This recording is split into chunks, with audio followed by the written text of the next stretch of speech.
You know what I would like now? A big chocolate milkshake. And on that note, I want to welcome everybody to the world according to the milkshake man himself, Mr. Benjamin Jeremy Stein. I want to welcome everybody that's going to be in chat, that will be listening to this show later on via download streams all across the world. Saudi Arabia, they download us. The Netherlands, they down us. They just download Ben Stein. Ben Stein gets downloaded in all continents. I like the Netherlands. I have been there, and I would like to say that the Van Gogh Museum is one of the great tourist attractions in the world. And if you possibly can make it to the Van Gogh Museum, you're doing yourself a great favor. A great favor. And on that note, we remind everybody, benstein.substack.com for the latest updates and emails about everything Ben Stein. And let's welcome in to the show tonight from 93.1 WIBC, Rob Kendall, the president of Conservative Talk Radio. How is Ohio State only beating Minnesota by 3? And Rob needs a support group, everybody. Okay, Rob. God bless you, sir. And of course, we are joined by the managing editor. Let me ask you a question. Do we need to wear masks on this show? No, we're reverting then, Ben. I want to, from American Greatness, Mr. Emeritus, Ben Boychuk. I don't know. You just look like Ben Boychuk, like you should have some sort of emeritus status. I'm not retired yet. I'm never going to retire. I didn't No. Emeritus means out of respect and pride. Yes. I didn't think you had to be retired. So we consider you so worthy of praise that you may be emeritus as out of merit, whether or not you're retired or not. Can I be Maximus? Yeah. You could be whoever you want to be. That's Ben what the Boychuk, girls call okay? me. Whoever you want. But of course, this show wouldn't be complete without America's humble servant, actor, writer, provocateur, saint, sinner, lover, economist, mathematician, statistician, mathematician, master chef, actor, comedian, writer, father, grandfather, son, husband, but most importantly, Dr. Benjamin Jeremy Stein. And I was given a challenge, and I'm still working on it, to if I could find the heart of Joe Biden, find out if he has a heart. And I am still working on it. He definitely has some kind of pumping organism in there, or I should say organ or apparatus in there. Is it a heart? Does it actually feel anything, or is it just installed like some part of a refrigerator? That I don't know. We're still working on that. And these hands will be red with blood from the many, many hamsters, not humans, hamsters, that I'll have to dissect to find the root to a human's heart. I'm not going to touch a human until I know that the hamsters have shown me the way. And then you'll know if it was a successful mission or not. Because that's, yes. Nobody got that joke? I got it. Hey, Ben, did Judah tell you that he signed you up to be on my radio show for tomorrow? Yes. Okay. I thought it was going to be, wait a second. We're doing it after the show. After the show. Yeah, Rob, tonight or tomorrow. What is wrong with you? Of course I set it up already. Okay, you get the piece. Rob, let's get to the. You know what? You know what? I'm actually very happy that this is the way it's going. Wait, please.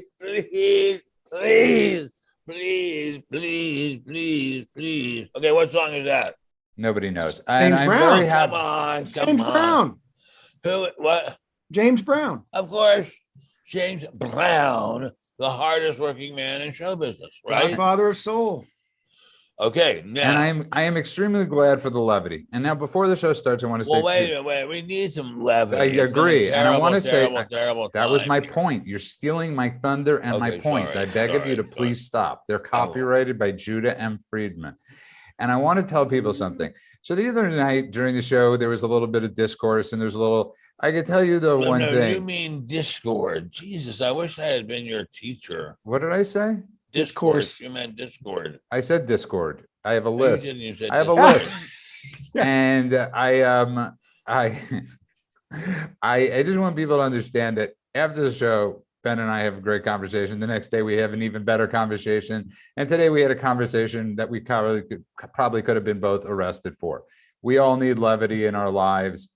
We all need. Wait a minute. What was conversation was that? I invited you to come over and have some steak with us. I don't think that's that's true. But you said come naked. But anyway, I didn't say come naked at all. I don't know why that came into your mind. But and the second thing that's really important is, and I know I ask people to do this, but if you're in the YouTube chat, it's really important to download the episodes online. We're so close to cracking a certain milestone in the podcast stratosphere, and we need your help. So even if you listen here, please go and listen there. And so we have a little levity. That's Ben's one of his middle names, Ben Levity Stein. But I want to get Ben Boychuk to the first story of the night, and I think I didn't even know this story Ben Boychuk was going on until I saw the crazy celebrities going nuts about calling people in Texas the Taliban. Wait a second. Please back up and give us some context. Well, Ben Boychuk's about to do it. That's what I'm going to do. So Texas this week implemented a what's called a one heartbeat abortion law after the United States Supreme Court refused to intervene or block the implementation of the law as certain activists had wanted. The court ruled 5-4 with Chief Justice John Roberts voting with the liberals as usual. He really is a piece of dirt. Another great Bush. Another good thing. You The could Bush. tell it was all over his face. It was all over his face. So go on, Ben Boychuk. So naturally, Texas now has by far the most restrictive abortion law in the country. It will be litigated. It will almost certainly go back to the Supreme Court. But in response to it, certainly celebrities and left-wing Twitter has lost its collective mind. On Wednesday, the word Gilead was trending. Gilead is the name. Isn't Gilead a big pharmaceutical company? It is, but it's also in this context, it is the name of the fictional country, the fictional Christian totalitarian theocracy in a book called A Handmaid's Tale, which that book is such a piece of crap. Oh yes, of course, and it's a very popular show too for some reason. But no, we don't know that, by the way. And I want to say this out loud. Girls was a very popular show too, but 300,000 people watched it. It's popular enough. It's what networks want to be popular because they want the acclaim of it being. It's a kind of cultural phenomenon, though. I mean, you see all these protesters walking around with the red dresses and but that's my point. We don't know, 300,000 goofy women are watching the show. Anyways, go on. And before we get. So that's where we are. So the law is in effect. People are losing their minds, and Texas is now the home of the so-called Christian Taliban. That Texas that shocks the conscience of the ordinary citizen. Yes, the moral comparison is abominable. Yeah, so Ben, they've been calling us the Taliban. So obviously Nazi. They do poll. They went to the polling groups of what names they could throw to hurt Republicans. They figured Nazis doesn't work anymore. Racist doesn't work. They went with, we are now the Taliban. Right. I don't know what to say. I'm just sick at heart.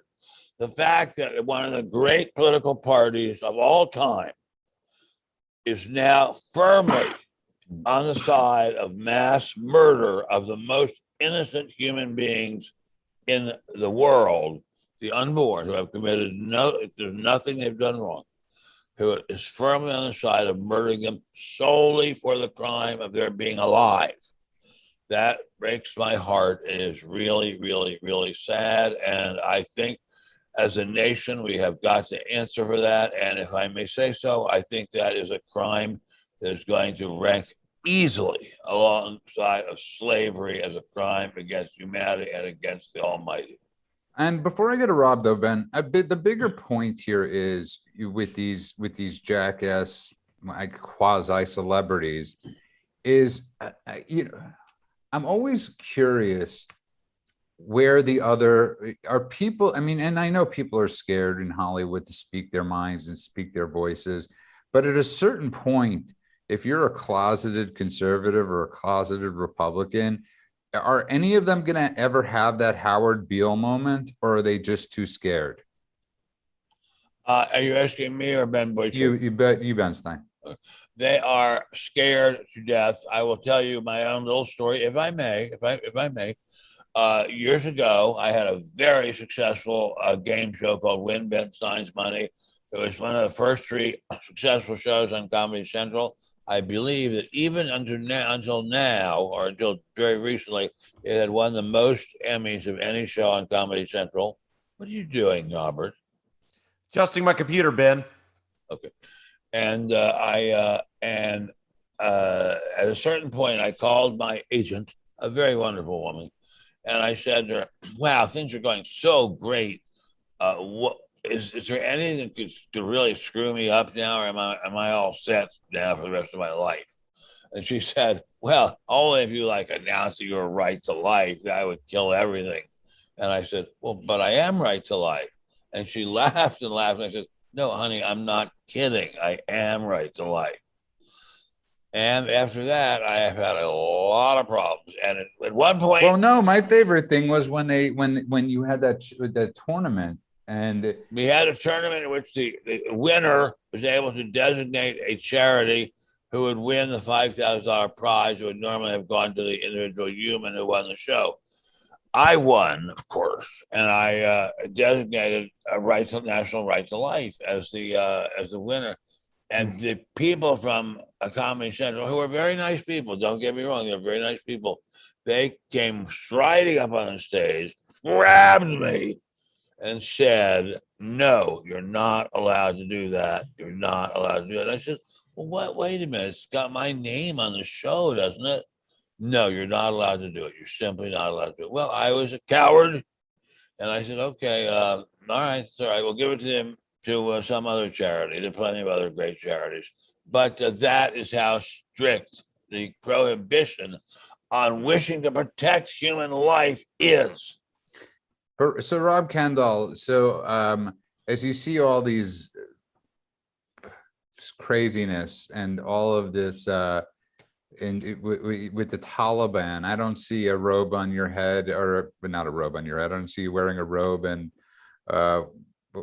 whatever I was that wearing a thing. robe earlier today. I went swimming. I changed it, a robe, just a robe. And I want Rob. I don't I don't see you you murdering people on the streets. I don't see you raping and pillaging women. Wait a minute. Go back to that part again. Okay, never mind. I don't see you doing pillaging, Rob. I don't see you doing this. Pillaging. But yet you're the Taliban now, Rob. So what I find so interesting is there are people who are completely and utterly obsessed with whether you've been vaccinated or not. That's a good one. And their excuse is always, "We want you to be healthy. We want you to be happy. We want you to have a long and prosperous life. That's why we want you to be vaccinated." These same people, many of them, are losing their minds over a bill in Texas designed to keep people, which is what babies are, alive. So what is it? Like, as long as you win life's lottery and make it out of the womb, we care about your health and happiness. Well, some of them don't even care about that. Some of them are willing to kill after they're out of the womb. Not just some of them, my friend. Lots of them. Sorry, Rob. It just perplexes me how you can be a part of the obsessed with vaccine crowd and claim it's because you care about human life, and then be obsessed with making sure abortion is happening anywhere, everywhere, at any time. I don't understand how you can square those two together. Ben Boychuk, don't you find it? I mean, I'll go to Ben Stein on this one too. But Ben Boychuk, don't they realize that the more they push and say this crazy stuff, independents and people that are in middle of the road go to the other side. Well, there's an echo chamber, especially on Twitter, but it is true that the Democratic Party over time has become dogmatically pro-abortion. I mean, if the Democratic Party had a catechism, abortion would be a sacrament. And it's interesting that, Joe Biden, who was, throughout the presidential campaign was touted as a devout Catholic, came out yesterday when this law took effect and denounced it up and down and called it an affront to women's constitutional rights. It's fucking insane. It's unbelievable. And what I love and love is that the Taliban has said in our world, under Sharia law, women are chattel. They are property. They are owned by men, their parents, or else their husband. They're owned by them. We can do anything we want with them. We grab them. We rape them. We do anything we want with them. They're chattel. They're property. Is Me Too protesting about it? Absolutely not. Is any organization of women protesting about it? Absolutely not. Why? Because these groups here in America are based mostly on hate. They love and feast upon hate. And we who feast upon love don't go along that route. And by the way, Ben Boychuk, perfectly said, by the way, and Ben Boychuk, in Joe Biden's defense, it was somebody else's thought.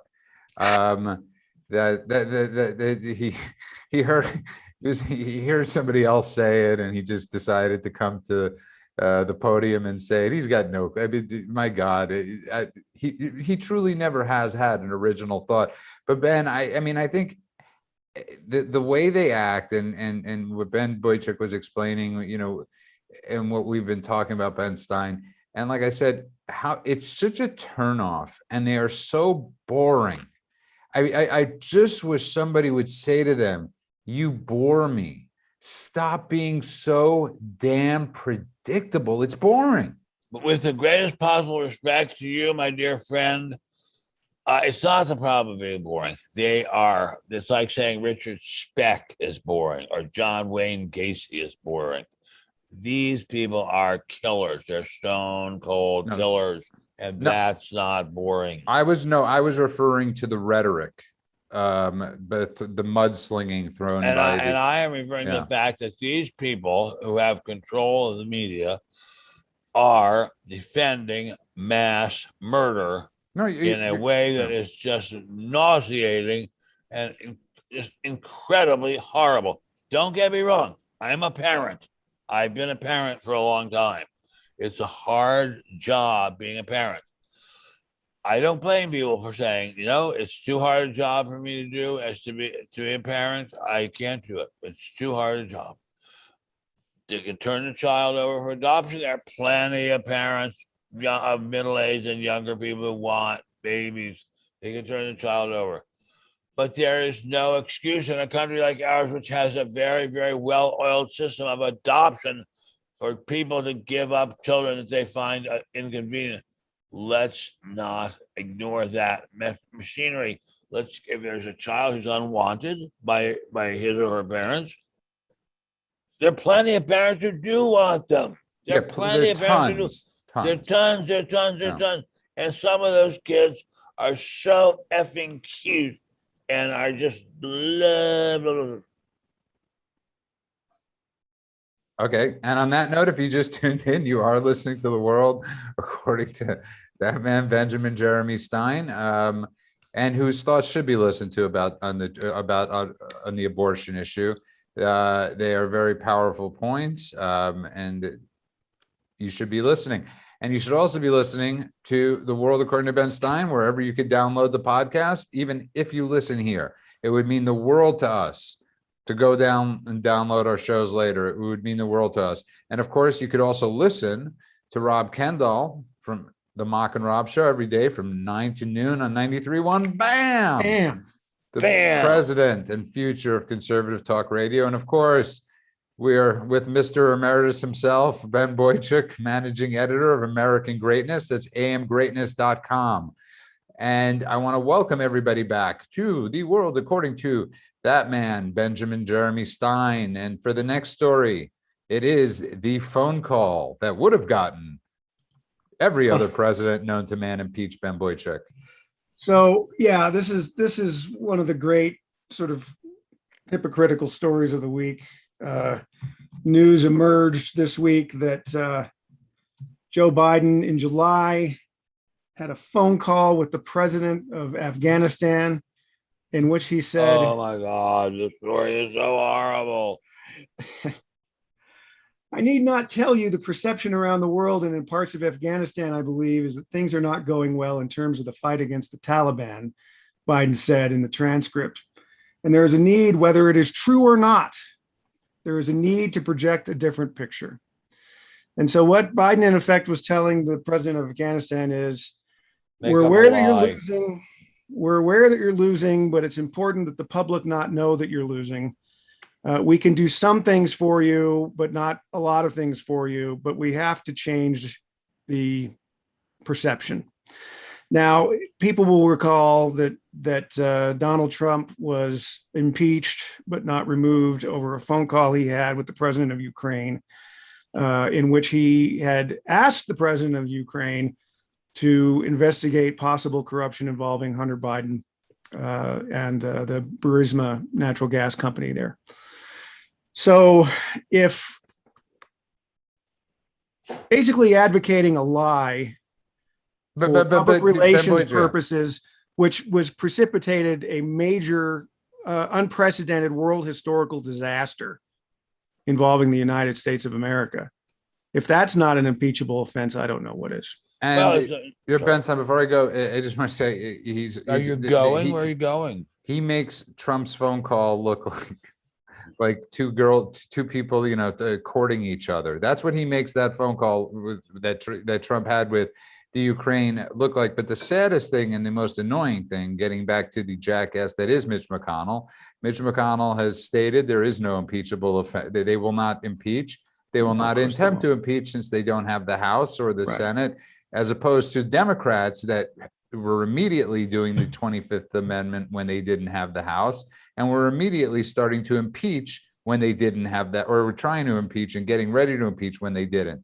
And Ben, I don't know how you explain this phone call with begging or telling the Afghan person who needs you, who is dead without you, and to basically say to him, you know, Trump had already given them the javelin and all that stuff and given Ukraine whatever they wanted, but he was coercing a person that without Biden's help would be dead. Well, he was coercing a person who was already our servant and basically would do anything we wanted. But he was coercing, but you know, that's bad. But he was explicitly telling him to lie. He was explicitly telling him to lie, and to lie in such a way that more Americans, young men and women, would be sent over to that hellhole and die and be killed, and in a war that they knew was lost, and a war that they knew was going to result in the deaths and murders, same thing, torture, wounding, raping of very many innocent men and women. This guy is a menace to society. He is a very dangerous human being. And yet, you know, I have a friend in Delaware, really, really wonderful young woman. Well, she's funny. She's not, believe me, she's not young. She says he's naive. That's his problem. He's too trusting and naive. Referring to Mr. Biden. He's not trusting and naive. He's a fucking thug. And it is a disgrace to humanity that he is our president. Well, as we always say, yeah, Ben Boychuk. Well, Ben Stein, can I want to ask you something? And maybe I would like to get your insight on this. So about 40 years ago, your former boss, Richard Nixon, published a book called No More Vietnams. I've got it.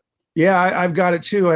I hauled it out the other day, but I haven't revisited it yet. But I wanted just to get, if you could share with us and with the audience, the gist of that book, the gist of that book, and what a book like titled no more Afghanistans, what that might be, what might Well, the thesis of that okay, be? okay. First of all, I'm flattered you think I would remember. Mr. Nixon, God bless his soul, wrote quite a few books after he left office, and he was kind enough to send to me and my father copies of all of them.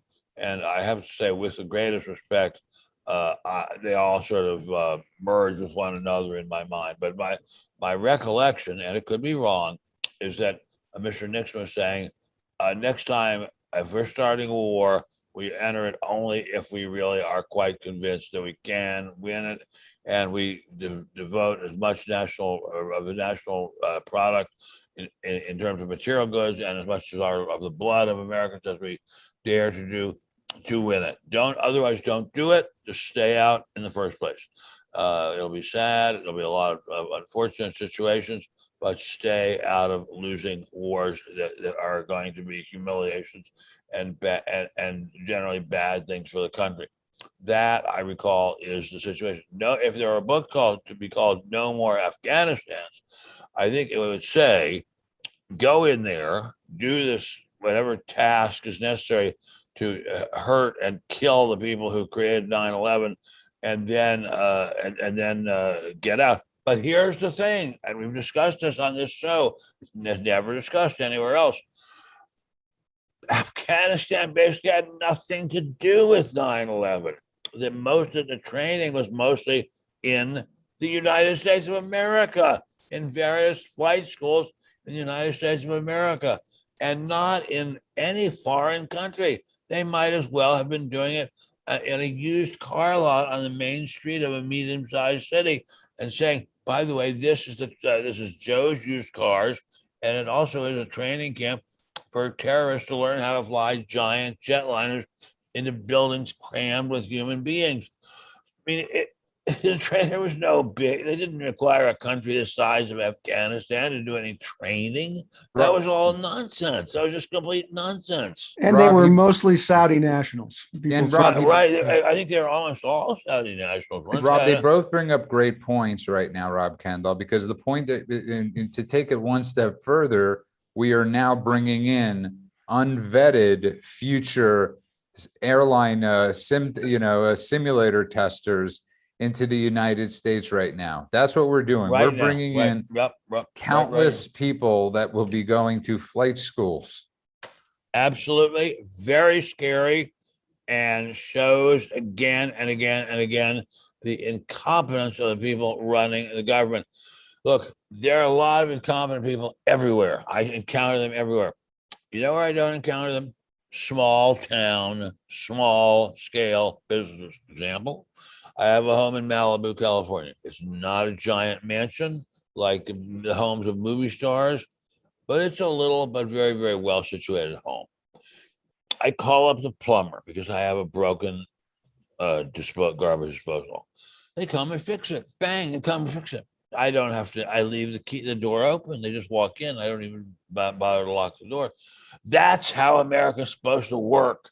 But if there were an American Department of Plumbing, you'd have to fill out 1 million forms. You'd have to have somebody standing guard there, and you'd have to post a bond. But if there's trust, then you can have everybody come on board fixing your garbage disposal, and you don't have to worry about it. You know, it's interesting. Some African-American comedian, I forget who it is, but I'm sure, I'm positive Robert Kennedy or Judah will know, did a sketch about what America, what it would be like if he were black, suddenly became white, and was on a public bus, in a city that was all white. So all the customers on the bus were and always had been all white. So the white customer could just walk on the bus, wouldn't have to put in any kind of money, would just walk to his seat. Everybody would pat him on the back. Nobody would be suspicious of him or her. He or she would ride to his destination. Everybody on the bus would pat him on the back, wish him a nice day, and that would be the end of it. That's in a world where people can be trusted. But America's government now is run by people who don't trust anyone. And so there's no trust. And so therefore everything gets slowed down and slogged down in layer after layer of bureaucracy. Now, Rob, he's completely right. And the problem is that bureaucracy is becoming has been dangerous, but now it's at a threat level 10 of danger with our southern border and the refugees that we're unvetting. Yet again, I will constantly say this, but we kick out 30 Cubans and send them back on life raft, and ship them back to Cuba to certain death. We need those Cubans. So Yeah, Cubans are some of the smartest people in the world. Rob, go ahead. So there's about 5,000 Afghan refugees that are going to be about 30 or 40 minutes from where I'm at right now, Camp Atterbury in Johnson County, Indiana.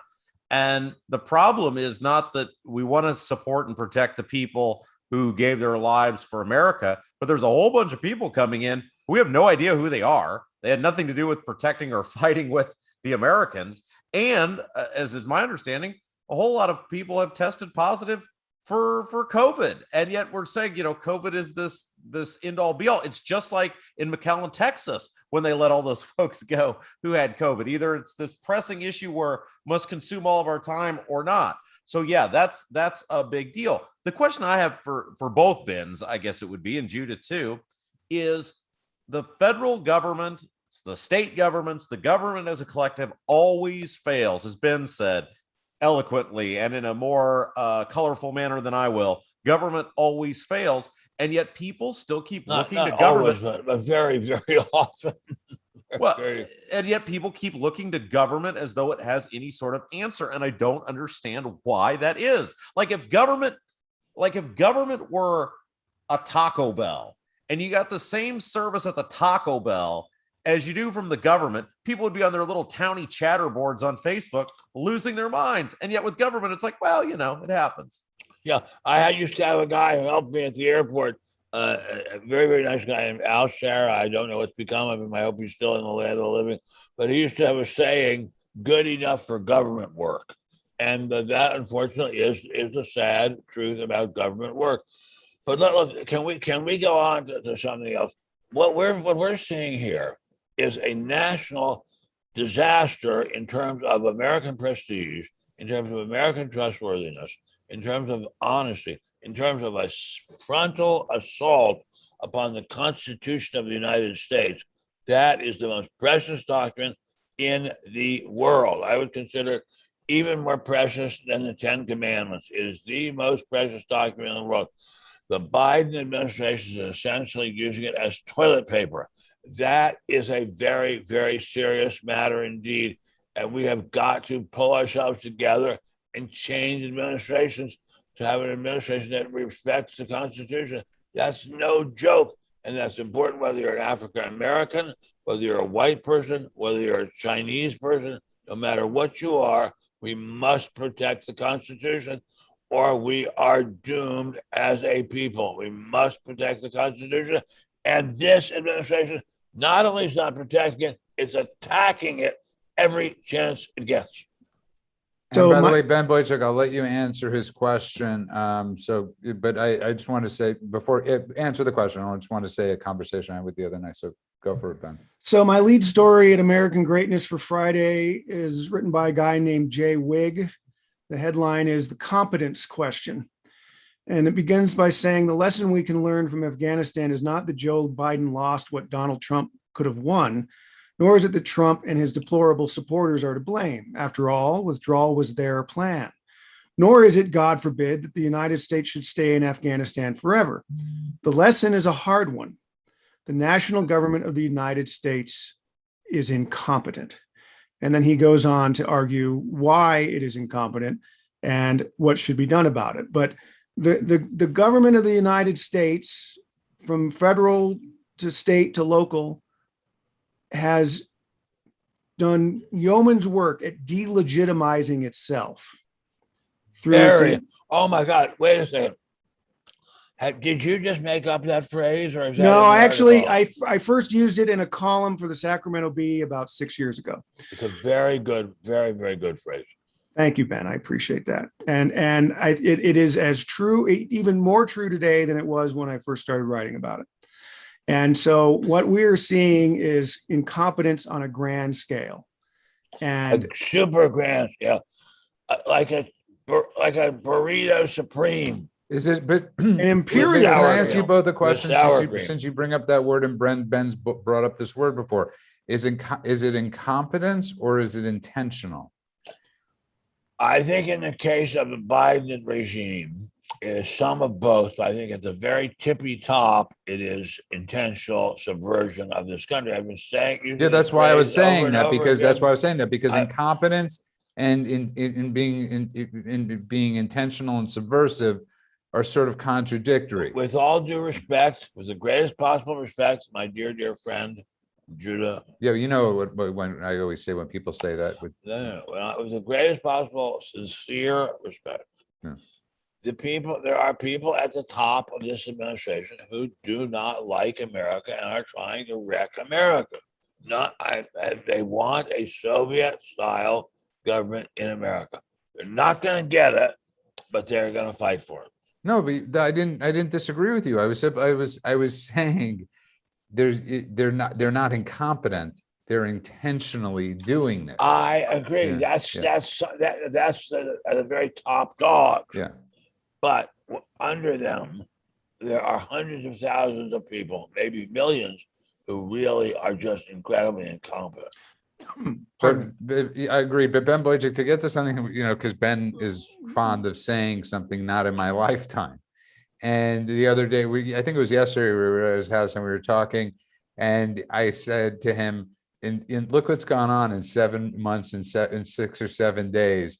You can't anymore say not in my lifetime, because we have gone warp speed of incompetence and subversion and all these things, Ben Stein, in 7 months and 7 days.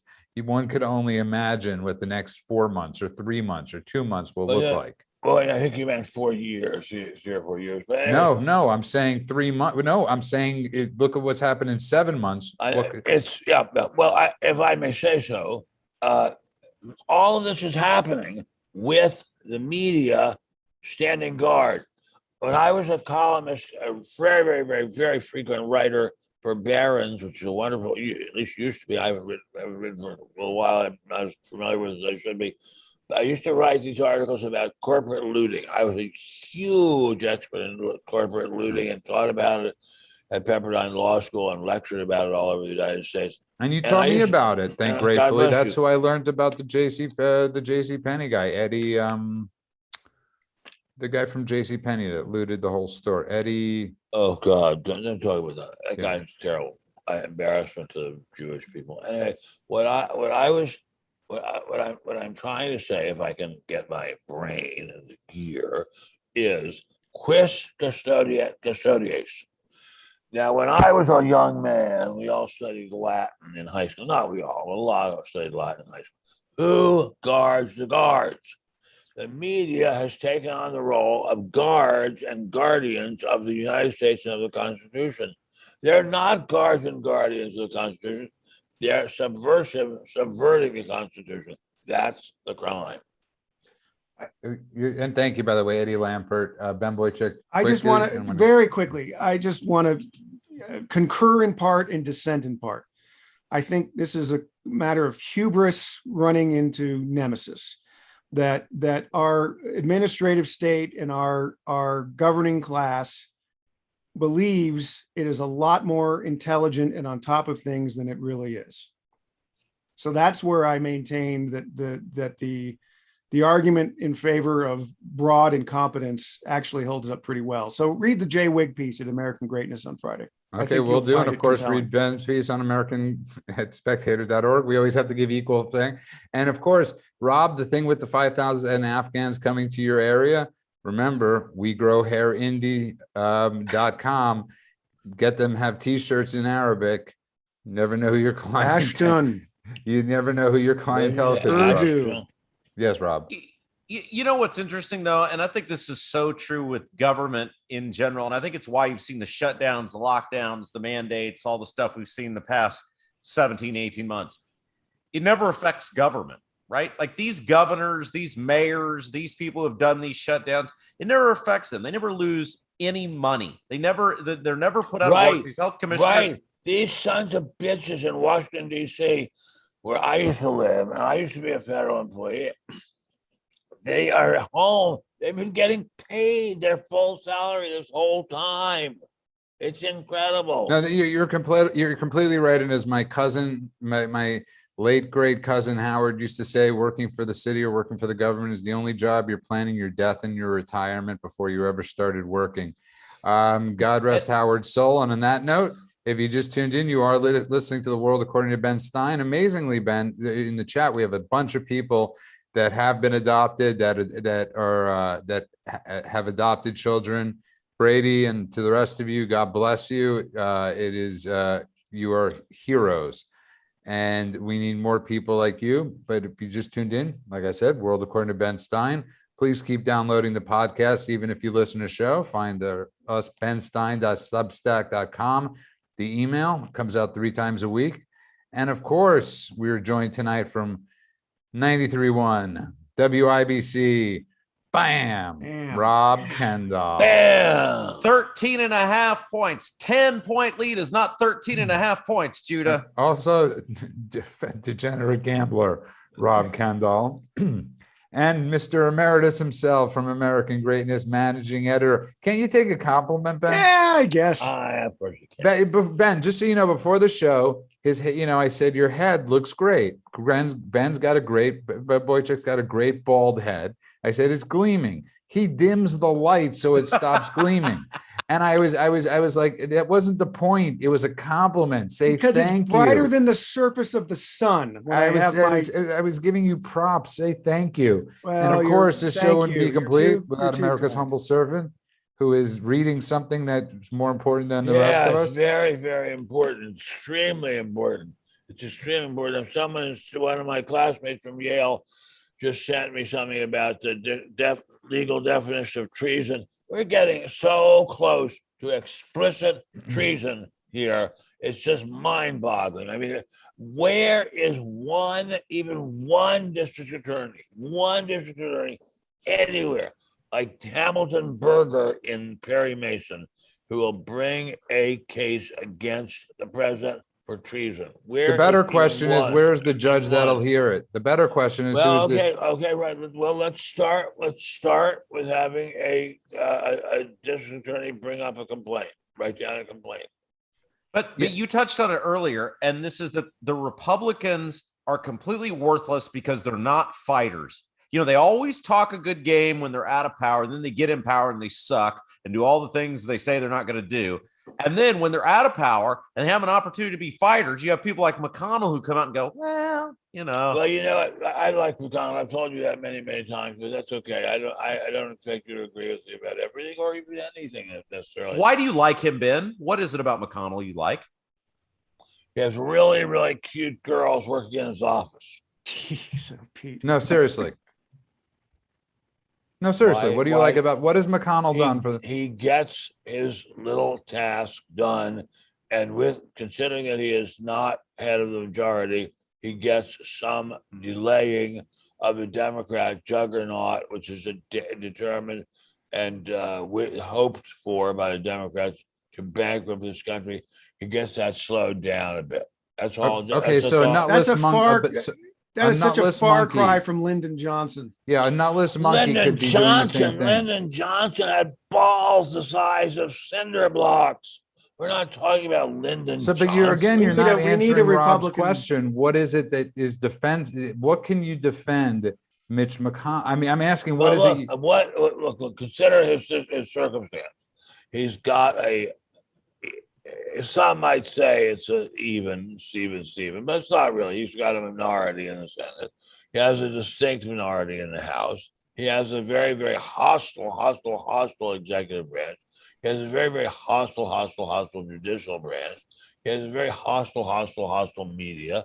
Within those parameters, he is doing pretty well at slowing down the Democratic drive to bankrupt anybody, America. Ben Stein, could do that. It's not easy. I don't think so. With respect, I think it's a pretty hard job to be a senator, and especially if you're in the minority party. I don't think it's easy. We've just discussed how we've just discussed for 10 or 15 minutes the incompetency Incompetent. people in the There's no such government. word as incompetent. Incompetent of people in the government. So let's not start because we like certain people or don't. I mean, for the most part, most of these people are government. You've gone to from saying you're disgust for the government, you know, for the people, I agree, but look, what I'm saying and go to is- Nixon's. What I'm saying is we've got a minority in the Congress. We have a national media that is determined to wreck the country. I think Mr. McConnell is fighting a rear guard action, and he's doing it quite well. See, the better question, Rob Kendall, and I'll ask this to you, Ben Boychuk, is Mitch McConnell and the people of his ilk a turnoff, a turnoff to voters in other states? Is that Republican regime, if you're an independent in a certain state, a turnoff to not voting Republican? And that's a question I guess you could poll, you could ask, but I'm just curious, Ben Boychuk. No, I thought you were asking Rob. Let him answer first. Yeah, I'd like you to were. hear- Well, so a great example of this, Todd Young, who is the complete zero pretend Republican senator from Indiana. I just saw a tweet before I came on with you guys. He's at some AFP event talking about how Todd Young and AFP are fighting waste in Washington.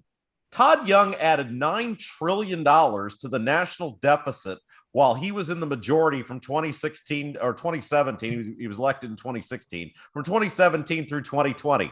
And yet, I just retweeted and said, is this Babylon Bee? Is this satire? Like, what are we doing here? Todd Young's talking about stopping waste in Washington. No, Todd Young doesn't give two shits about waste in Washington. 1 second, can I ask you a question, an honest question? Is the Babylon Bee satire?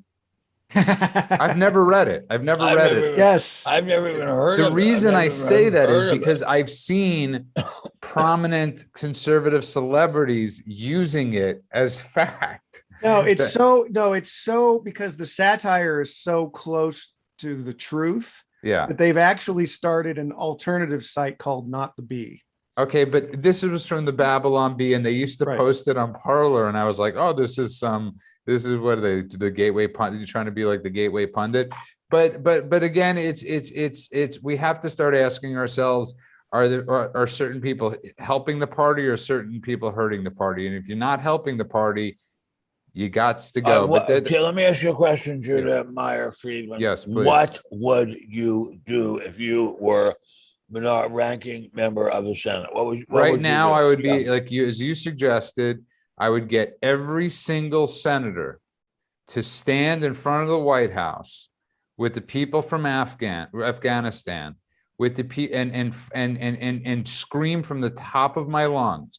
Get everybody in the House together, and whether it's calls for impeachment, the 25th Amendment, get off your asses and get collective, because that's what people want to see. People want to see it. That's what they do. We could do it better and we could do it stronger. You know, there would be an absolute, if Mitch McConnell showed a little bit of compassion, I mean, real compassion, like that one day Lindsey Graham had that compassion with Brett Kavanaugh at the hearings, and it changed the course and the trajectory of those of the Supreme Court hearings. If Mitch McConnell had that passion, that might like Ted Cruz does. Ted Cruz puts his ass on the line. Rand Paul puts his butt on the line going against Fauci, and it is extremely dangerous for Rand Paul. He's already been attacked. He suffered serious repercussions from that attack. And you know what? If you need to pass the mantle at certain points, Ben, certain managers in baseball, in sports, in life, stop serving their purpose. They're not what they were. It's okay to not be what you were as you progress in life. You're not. I couldn't agree more. And I will go back to saying I do think it would be a fine idea if Mr. McConnell assembled all his Republicans from the Senate, and if they all knelt in front of the White House and prayed for a court to make sure to continue sanctioning the Texas pro-life law. Then also have a group of Afghans and pray that the United States will do whatever it possibly can, including bombing the Afghan terrorist forces to protect the lives of people who are about to be tortured to death by the Taliban.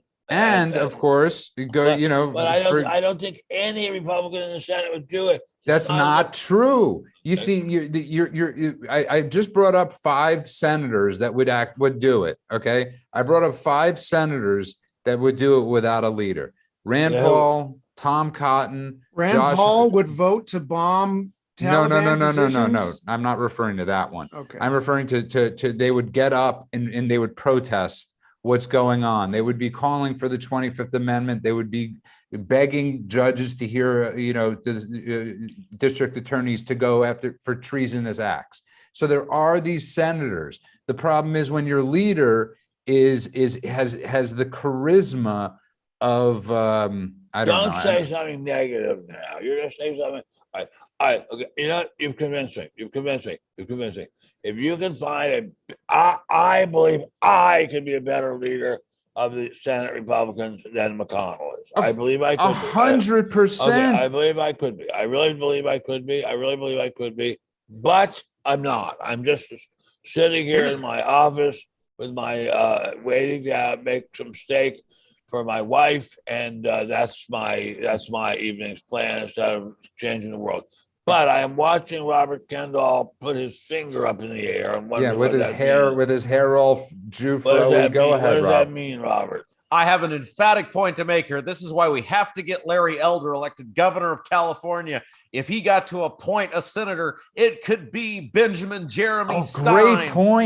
Great point. Very good point. And I Really? have contributed to him. I've given him 3,000, and I have signed many petitions. So there you are. And if I had money, Larry Elder, I would gladly give it to you.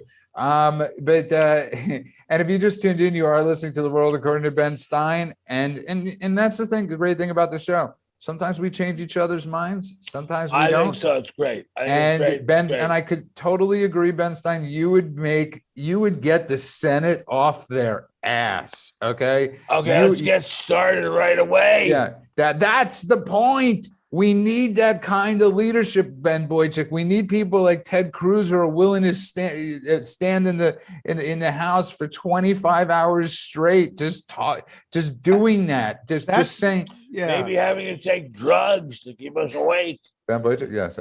That was one of the points I wanted to make. I think that some of the ideas that you have are potentially great for public relations. What I would like to see is the Senate minority use every rule at its disposal to block, absolutely obstruct pernicious legislation, up to and including a proper filibuster, where you're standing there, you're holding the floor for as long as you possibly can, just to prevent the destructive business that the Democrats in Congress are trying to push through, jam down.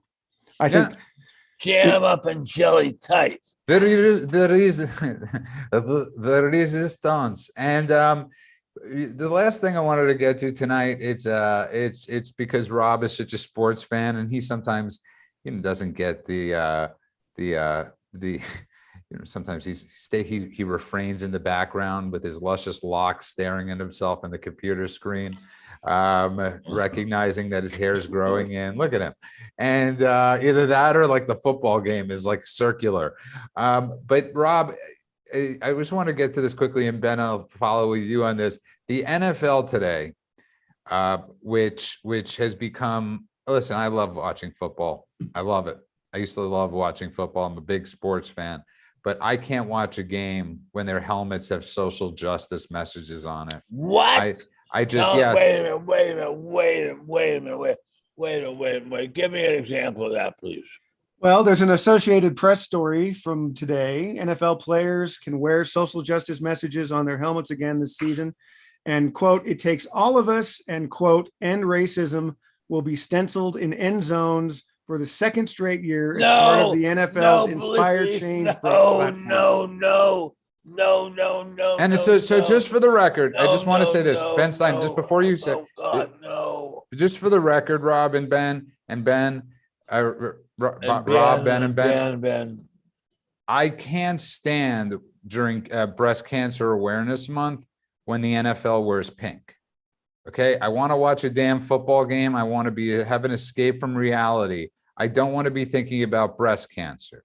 So my stance on this goes both is the same. I don't want to be watching Ben Stein a game where I'm being told that I am a racist. The whole thing makes me sick because the whole idea that there's systemic racism in America is a big fat lie. It's a total, complete jerk-off lie propagated by people who hate America and have no idea what the truth is, except the top dogs know very well that there is no systemic racism in America, but they propagate this lie anyway because they want to hurt America and they want to try to harm this incredibly great, wonderful country. This country is so great. I want to recommend to everybody a book called Life and Fate by a very famous writer named Vasily Grossman about life in Stalin's Russia and Hitler's Germany. And read just a few pages of that, just a few pages, a few paragraphs, and then get on your knees and thank God that you live in the United States of America. Thank God on your knees, kiss the ground in front of you that is American soil. That's what you'll feel like after reading just a few pages of this book. And these jerk-off traitors telling us that we are a racist country should be ashamed of themselves if they don't even know what shame is. And you're very well said. And Rob, the bigger point too is in life, you got to know your lane. You got to know your lane and stay in your lane. Your lane? And in your lane, you know, if you're in the car and you're in the highway, stay in your lane. Know who your audience is. Know who's following you, Rob. And let's be realistic. For the most part, NFL fans are lean right. We know this. We know this to be true from statistics. The numbers have tumbled so much, Rob. At a certain point, I don't get why the NFL. The NFL isn't like a big company that needed to worry about the blowback. They're its own entity, its own league, its own owners.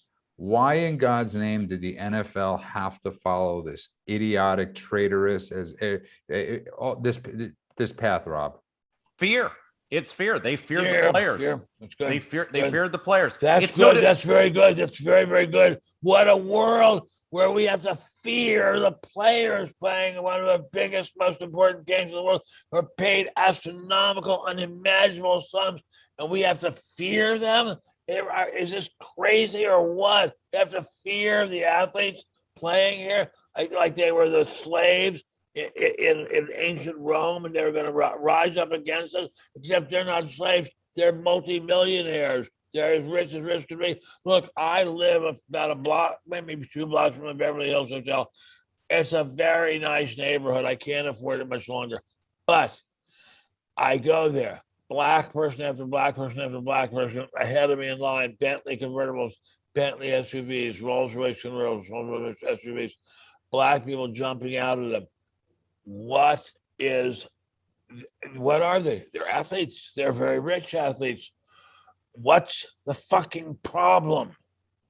No, you're exactly right. And Ben Boychuk, this is like if you were like, if you had a Nickelodeon show and they had Cadillac commercials going on, you'd sort of be wasting your money. And the NFL is just wasting their money, whether it's because of Rob saying it's out of fear or it's just the NFL owners have lack of balls. Because I can guarantee you, Jerry Jones every night, and I've said this before, when he goes to bed is looking at the National Football League, what it's become. And he's the most vested owner in the game. And he's been trying to get rid of Goodell. And there's nothing that's showing that people want to see these messages, Ben Boychuk. So I should preface this by saying I was born without the sports gene. I have really little interest in a lot of this. Though I do recognize and understand that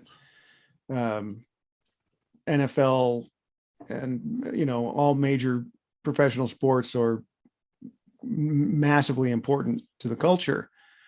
But an observation, I couldn't find the piece. I read something the other day. Somebody made the argument that it's not so much the saying shouldn't be so much get woke, go broke, but rather go broke, get woke. And the idea there is for companies or brands that are suffering for whatever reason, maybe they're losing market share, maybe their ratings are down, maybe any number of things. They are like ExxonMobil, for example, just sort of politically despised as big oil. All of these companies have decided that going woke could be profitable for them. And so it might be the case, and it may be, and I believe it is completely wrongheaded, but it might be the case that the people within all of these organizations are seeing something in the market and saying, if we were to be diverse or woke or whatever, then we can appeal to a certain segment of the market that we don't have right now. And I can tell you this, Ben Boychuk, I get this, then they're complete jackasses. Yeah. Because nobody, no, you're never going to get a person to watch an NFL game because you went woke. You will only go broke in the NFL because you've gone woke. And I love that, how you said that. We are running out of time. I want to thank everybody that's been in the chat tonight. I want to thank everybody that's going to be listening to this podcast at a later time. And remember, give a 5-star review, give it a thumbs up, leave a nice comment. And by the way, I do love your comments in the chat. I have been reading them. Breasts are not the reason why I brought up breast cancer awareness month. And somebody said I'm fascinated with them. So thank you. But also get Ben's email, benstein.substack.com. Continually download that podcast. Like I said, also go to every day from 9 to noon, 93.1, stream it. WIBC, bam. Bam. Rob Kendall. And tell everybody, Rob, since you've been staring at your hair for the better part of an hour and 1 minute, tell everybody where they could get hair like yours. WeGrowHairIndie.com. Hey, Ben Stein, is the Beverly Hills Hotel where you hang out with John Lovitz? I met him there. I don't hang out with him there. I met him there. He's a nice guy. When I had a talk show, I had him on as a guest, and he was a very good guest. He's a very smart, I love guy. Rob's questions. I love Rob's fanboy questions. And of course, Ben Boychuk, Mr. Emeritus himself from American Greatness, managing editor of amgreatness.com. Go there, donate if you can. It's American Greatness and spectator.org, where Ben contributes to. Go to both places. Give a little bit, give a little bit of your love, and donate, because it's important that places. It's beautiful, it's a great song. It's really important that we donate and we continue to give, because as we talk on this show about how we change, supporting writers and supporting this type of stuff is how a lot of the change will come about. So it's extremely important. You go to spectator.org and amgreatness.com. And of course, support Rob's show by listening to them. It streams every day from 9 to noon. I want to thank everybody for this wonderful show. Ben Stein, we will see you guys Saturday night. Please take us out. My one and only prayer is that someday you'll care. My hopes and my dreams come true. My one and only you. No one will ever know the way I love you so. My only prayer will be that someday you'll care for me, but it's only make believe. Who sings that? Elvis Presley. Oh, we're gonna. By the way, somebody's gonna said we're gonna put out a singles of Ben's singles. I think it's a great song. Ben Stein does Christmas. Ben Stein does Elvis. I would buy that in a heartbeat. Good night, everybody. Good night, and God bless you. And God bless you all. God bless the troops. God bless America. Aren't I about to be